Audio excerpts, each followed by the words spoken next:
What is going on, guys? I'm Laserbolt and welcome to a Darktide video. With Darktide just around the corner, guys, it's time to decide who is the best character suited for you, your playstyle. Definitely gonna want to know what character you should heavily invest your time in, because there are a total of 4 characters and all have different ways of playing. Alright guys, so we're gonna get started with the classes, and before we jump in straight into each individual class, I want to talk to you guys about the power structure that we have for each individual class. So each individual class will have an ability, an iconic, a blitz, and an aura, plus a weapons, okay? So the ability is an active power that has supported functions. In addition to that, it has a cooldown. The iconic are minor character support effects, which as you progress through the game could be interchanged and interlocked. Then you have blitz, which are active combat abilities. And then you have Aura, which is a passive support ability that's going to benefit you and the rest of the team. So with that being said, let's get started with, then we have Psyker Psykinetic, guys. Now this is the most interesting character out of all of them. Definitely the one that has a ton of learning curve and has a lot of very interesting mechanics. He unfortunately has the lowest amount of DPS, but don't worry, guys. He has a very good high special kill count. So he's able to kill multiple enemies, and he could put special enemies down with ease. So he's going to be a very good character as long as you're able to play him correctly and are not, kind of like in the fray of things, because he does have very low amount of health, but he's able to do a ton of damage and single target damage as well. So one interesting thing to note about him, guys, is that you could actually, if not used correctly, kill yourself by using his abilities, which is pretty crazy, right?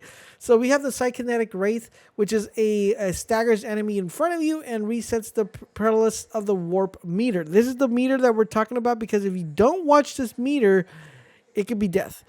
Basically what that's going to do, it's going to stagger the enemy in front of you, and you pretty much are going to be working on your warp meter, which is really important, which we'll talk about right now. With his iconic abilities, he has a thing called Warp Siphon. If you kill an opponent with a brain burst, you will receive a warp charge. You can have a maximum of 4, and these each last 20 seconds and increase your damage by 4%. He also has a thing called Inner Tranquility, which allows you to reduce the peril by 10%. So being able to manage your peril meter is going to be extremely important, because this is the thing that might kill you if you're not managing it correctly. Then we have Blitz, which is Brain Burst. It's going to inflict high damage and can blow up an opponent's head. This is the one that you're going to want to constantly be targeting high-level enemies.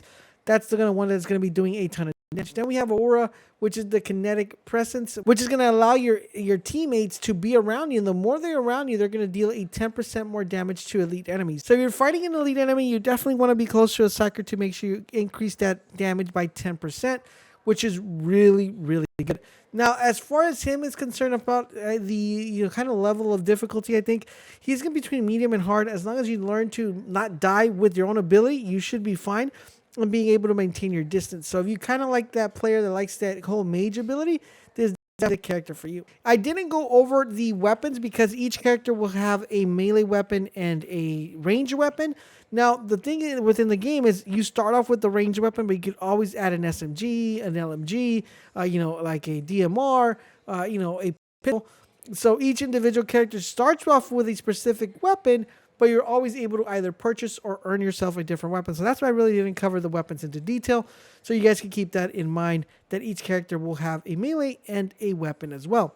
Let me know, out of all the characters we discussed, which one do you feel fits more of your playstyle, and who will you be playing as when the game releases? Guys, remember, head on over to our Discord if you plan on playing the game and want to link up and play with a couple really cool, like-minded individuals that are planning to play Darktide.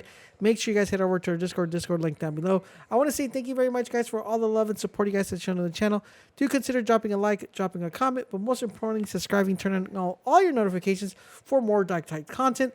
And if you want to show more love and support, do consider becoming part of the Bull Nation by hitting that join button down below. Thank you guys for watching, and I'll catch you guys on the next video.